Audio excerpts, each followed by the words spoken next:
মানব সৃষ্টির ইতিহাস পর্যালোচনা করলে সেই সৃষ্টির শুভারম্ভ থেকে শুরু থেকে যোগী ঋষি মুনি সমস্ত শাস্ত্র তাদের ইতিহাস পর্যালোচনায় চারটি জিনিস পাওয়া যায়।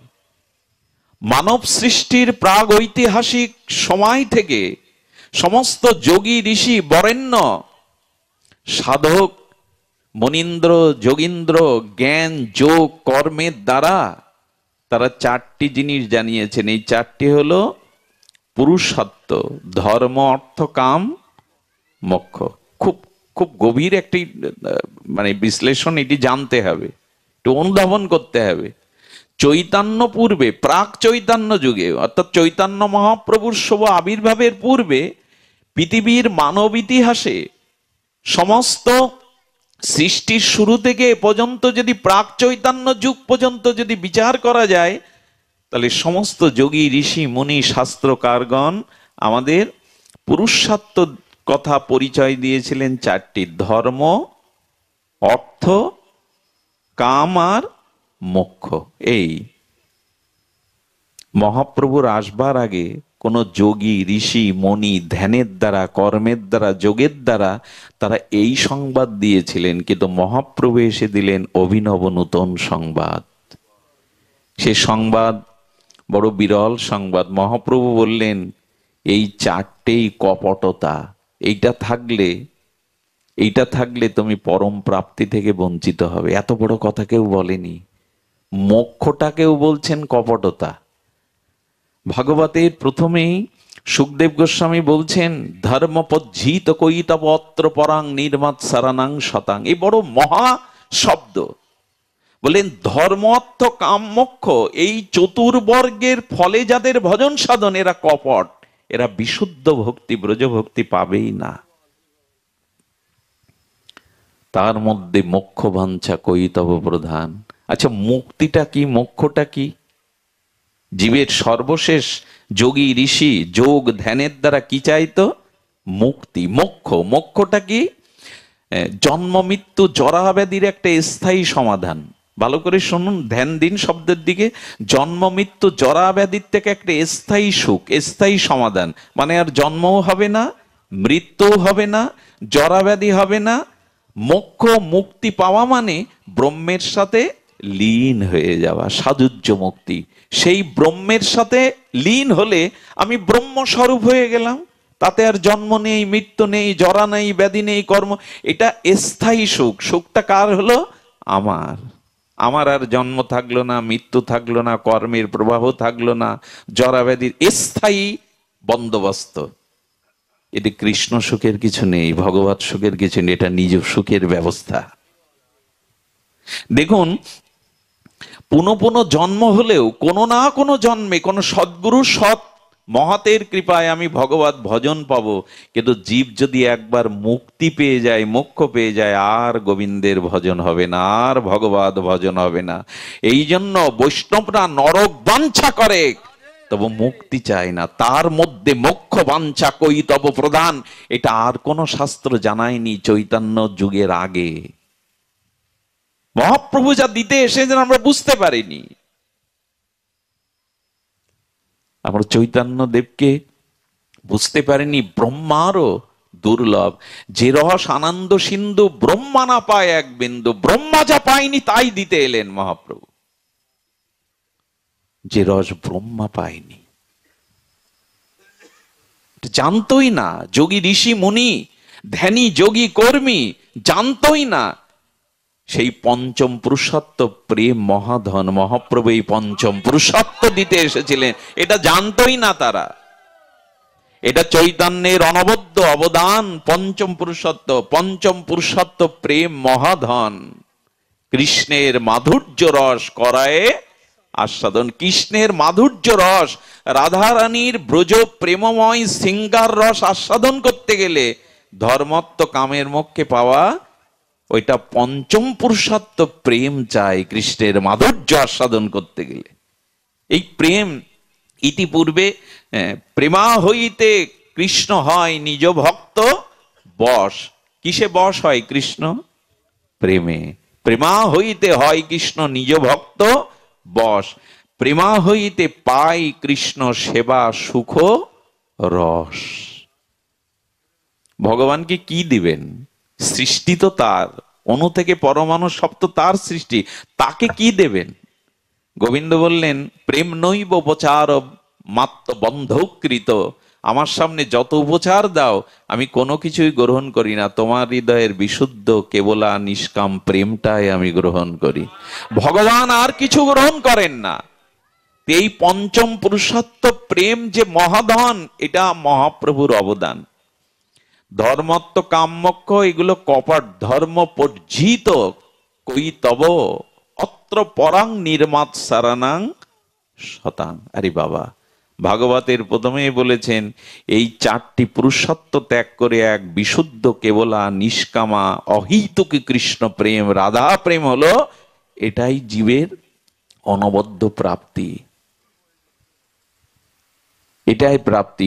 এই জন্য মহাপ্রভুর অবদান বড় বিস্ময়কর। দেখুন, প্রেম আমাদের জগতেও আছে, ছড়িয়ে ছিটিয়ে প্রেম, এখন তো প্রেমেরই জগৎ, প্রেম আছে, তবে একে প্রেম বলা, আমাদের দেশে যা আছে, মানে এই বিশ্ব ব্রহ্মাণ্ডে যেটা আছে, একে প্রেম নামে অভিহিত করা যায় না। প্রেম কাকে বলে সেটাই তো আগে আমাদের জানতে হবে।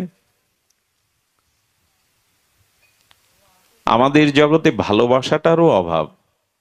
বিশ্বকবি রবীন্দ্রনাথ বললেন, আমাদের জগতে ভাঙা বাসা আছে, ভালোবাসা নাই।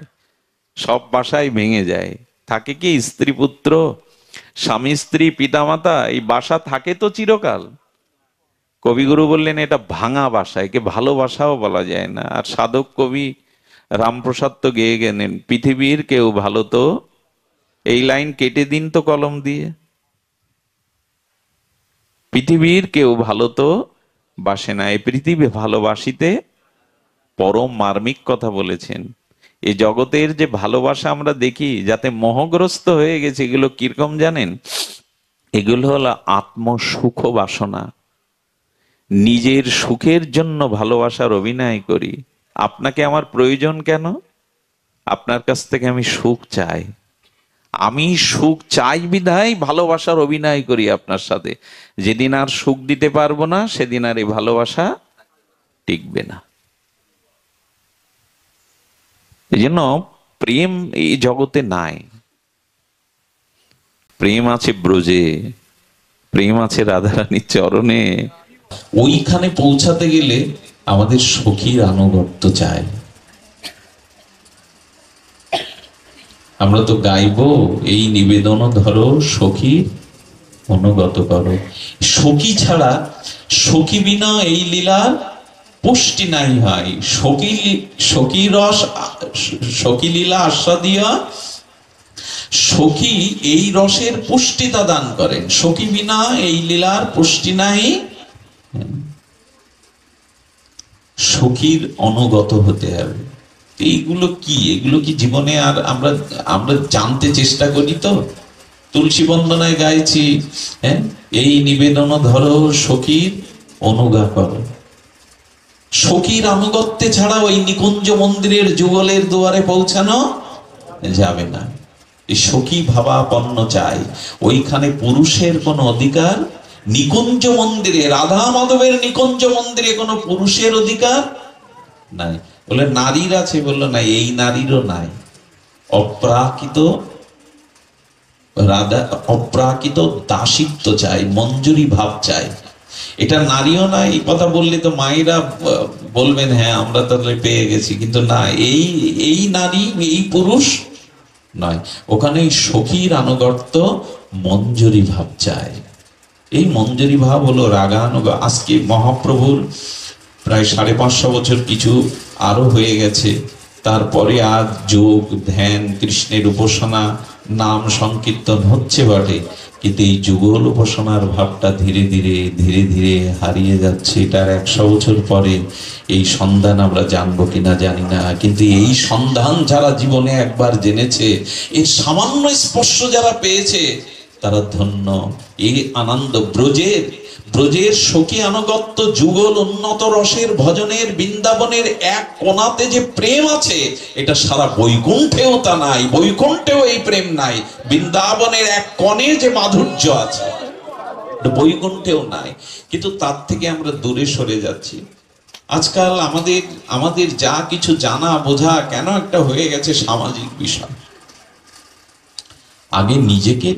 আগে নিজেকে বিশুদ্ধ করো, আত্মশোধন করো, আত্ম সাক্ষাৎকার করো, আত্মস্মৃতি স্বরূপ স্মৃতি জাগাও, সব ঠিক হয়ে যাবে।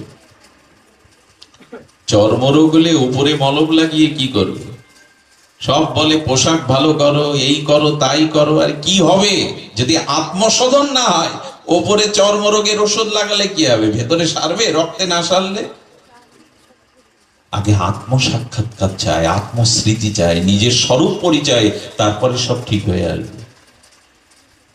এই জন্য বাহ্যিক সংবাদ দিয়ে আমরা এখানে পৌঁছাতে পারবো না। এই রাগ ভক্তির থেকে আমরা ধীরে ধীরে আত্মানাং চিন্তায়ত তত্র তাসাং মধ্যে মনোরমম রূপ যৌবন্য সম্পন্নং কিশোরীং প্রমাদাকৃতিম, এই সখীর আনুগত্যে এই ভজন চাই, রূপমঞ্জুরির আনুগত্যে এই ভজন চাই। সারা জীবন চেষ্টাও করলাম না, গাইলাম বটে, এই মনের অভিলাষ বিলাস কুঞ্জে, সেই রাধা মাধবের নিভৃত নিকুঞ্জে সেখানে বাস করতে চায়। কার অধিকার সেখানে যাওয়ার? অধিকার একমাত্র এই মঞ্জুরিগণের, সখীর আনুগত্যে মঞ্জুরিগণের আমাদের। দেখুন, মঞ্জুরিগণ ছাড়া, সখীর আনুগত্য ছাড়া আমরা করুণা কৃপা পাবো না। অনেকক্ষণ তো তত্ত্ব কথা হলো, চলুন ললিতা সখীর একটা পরম লীলায় চলে যায়, আপনারা আনন্দ পাবেন। অনেক দূর থেকে কষ্ট করে এসেছেন, আমার তো ক্ষমতা নাই ভজন গায় আপনাদের চিত্তকে প্রসন্ন করবার, আনন্দ দেওয়ার। ললিতা সখীর আবির্ভাব তিথি আসছে সামনে। রাধারানীর আবির্ভাব তিথির একদিন আগে হলো ললিতা সখীর সাথে শ্যামসুন্দরের একদিন সকালে প্রভাতে দেখা। ললিতা সখী, বিশাখা সখী, এরা রাধারানীর কাই বুহ। কি বললাম?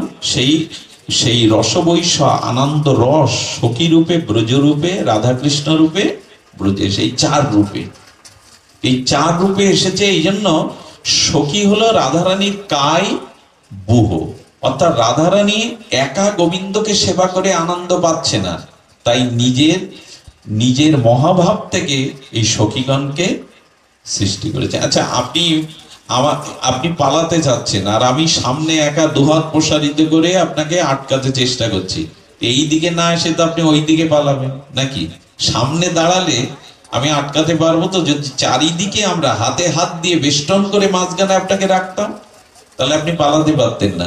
তো রাধারানী বললেন, আমি একা গোবিন্দকে আর কি সেবা সুখ দেব, তাই নিজের কায়বুহ রূপে অষ্ট সখীকে সৃষ্টি করেছেন, যাতে আমি একা গোবিন্দকে সুখ দিতে, সকলে মিলে গোবিন্দকে সুখ দেয়। এই জন্য এরা রাধারানীর কায়বুহ।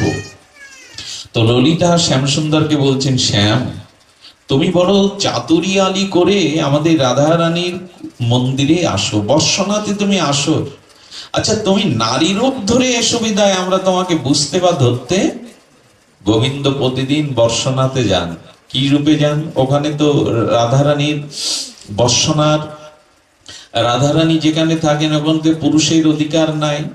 তো গোবিন্দ প্রতিদিন সখী রূপ ধরে, প্রকৃতি রূপ ধরে যান। ললিতা বলছে, শ্যাম, তোমার সাথে আজ আমার একটা প্রতিযোগিতা হোক, এবং একটা প্রতিজ্ঞা হোক। তুমি যে রমণী রূপে, প্রকৃতি রূপে, সখী রূপে ধরে যাও, আমরা তোমাকে চিনতে পারি না। রাধারানী মন্দিরে প্রবেশ করলেই তখন বুঝি তুমি প্রবেশ করেছো। আচ্ছা, তুমি যে প্রকৃতি রূপে যাও, সখী রূপ ধরে দাও, একদিন পুরুষ রূপ ধরে যাও দেখি, তোমার কি ক্ষমতা? শোনো গোবিন্দ, শোনো শ্যামসুন্দর, তুমি পুরুষ রূপে যদি আমাদের ভেদ করে রাধারানীর মন্দিরে প্রবেশ করতে পারো, আমি যদি হেরে যাই, তুমি যদি প্রবেশ করতে পারো, তাহলে তোমার চরণের চিরকাল আমি দাস হব, রাধারানীর দাসত্ব ছেড়ে দিই। গোবিন্দও না হারবার পাত্র নন। রসরাজ তখন বলেছেন, আমি পুরুষ রূপেই আজ মধ্যাহ্নে রাধারানীর কুঞ্জ মন্দিরে, আমি বর্ষনার মন্দিরে প্রবেশ করব। যদি আমাকে ধরতে পারো, তাহলে আমি রাধারানীর চরণ ছেড়ে তোমার দাসত্ব করবো সারা জীবন। প্রতিযোগিতা বেশ আষ্টে পৃষ্ঠে বেঁধে নিয়েছেন। বাদলে কি হবে? ললিতা বলছেন, হ্যাঁ, আজ মধ্যাহ্নে বর্ষনার রাধারানীর মন্দিরে কোনো পুরুষের অধিকার নেই। সমস্ত সখীবৃন্দকে দেখে বৈঠক করছেন ললিতা। আজ আমার সম্মানের প্রশ্ন, কোন পুরুষকে আজ বর্ষনার মন্দিরে প্রবেশ হতে দেবে? সতর্ক দৃষ্টি যায়। তোমরা তো আত্মভোলা, ভোলা ভালা, তোমাদের আজ কঠোর ভাবে দায়িত্ব পালন করতে হবে, যেন শ্যাম সুন্দর কোন পুরুষ বেশে কোন পুরুষেরই অধিকার আজ নাই।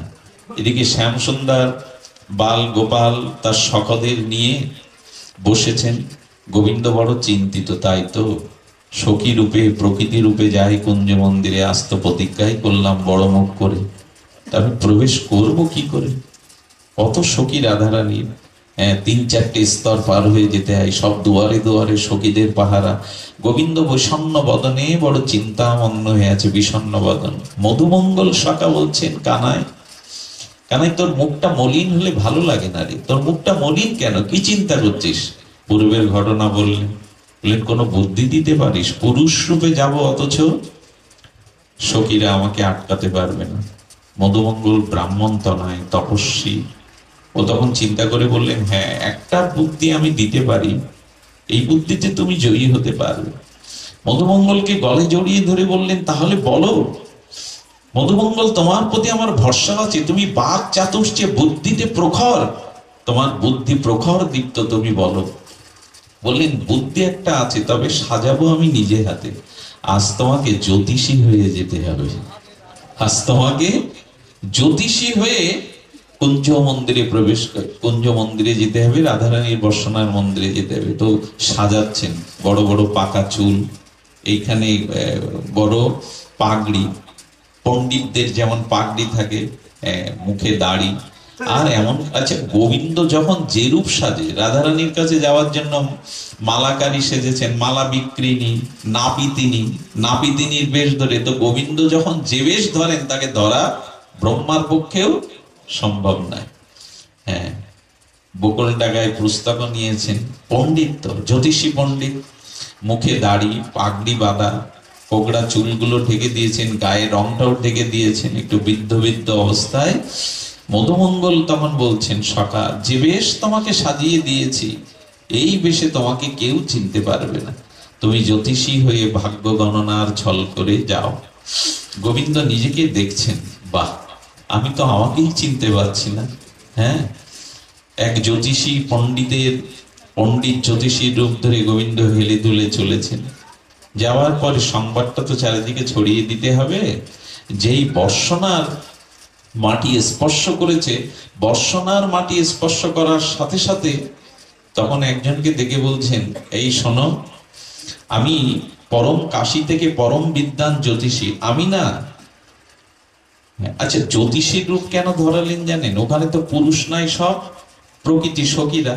কিছু মনে করো না, মায়েদের একটা কৌতূহল আছে, সাধু দেখলেই হাত দেখাবার, ওইখানে তো কেউ পুরুষ নেই। গোবিন্দকে এমন মধুমঙ্গল বুদ্ধি দিয়েছে যে মেয়েদের সবসময় একটা কৌতূহল, বাবা হাতটা দেখুন, খবরদার যাকে তাকে হাত দেখাবেন না, এটা দেখানোর উচিত না, যাকে তাকে হাত দেখানো উচিত নয়। মায়েদের কৌতূহল, তো কৌতূহল জন্য গোবিন্দ যখন জ্যোতিষী পণ্ডিতের রূপ ধরে গিয়েছেন, তখন সামনে এক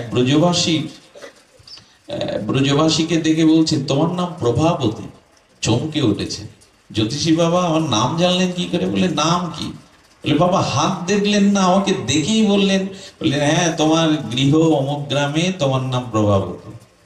মায়েদের কানে যদি একটা কথা যায়,